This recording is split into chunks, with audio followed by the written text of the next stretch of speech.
पुणे बेंगलोर राष्ट्रीय महामार्गावर टेम्पो आणि दुचाकीच्या भीषण अपघातात बाप लेकीचा मृत्यू। रविवारी दुपारी नागठाणे हद्दीत झाला भीषण अपघात।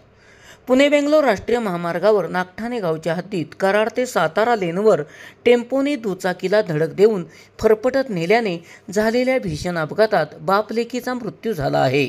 इब्राहिम शेख व त्यांची मुलगी महक शेख राहणार जवळके या दोघांचा या अपघातात मृत्यू झाला आहे। घटनेची माहिती मिळताच बोरगाव पोलीस ठाण्याचे पोलीस उपनिरीक्षक भोसले, कॉन्स्टेबल जाधव व पोलीस कर्मचारी तात्काळ घटनास्थळी दाखल झाले। या अपघातातील टेम्पो चालक आसिफ सय्यद याने निष्काळजीपणे टेम्पो चालवत पाठीमागून दुचाकीला जोराची धडक दिली। या प्रकरणी टेम्पो चालक आसिफ सय्यद याच्या विरुद्ध बोरगाव पोलीस ठाण्यात फिर्याद दाखल करण्यात आली आहे। दरम्यान या अपघातामुळे महामार्गावरील वाहतूक काही काळ विस्कळीत झाली होती। बोरगाव पोलीस ठाण्याचे पोलीस कर्मचारी व महामार्ग कर्मचाऱ्यांनी अपघातग्रस्त वाहने बाजूला काढून वाहतूक सुरळीत केली। SP ओरिजिनेटिव्हसाठी सुनील परीट, कराड।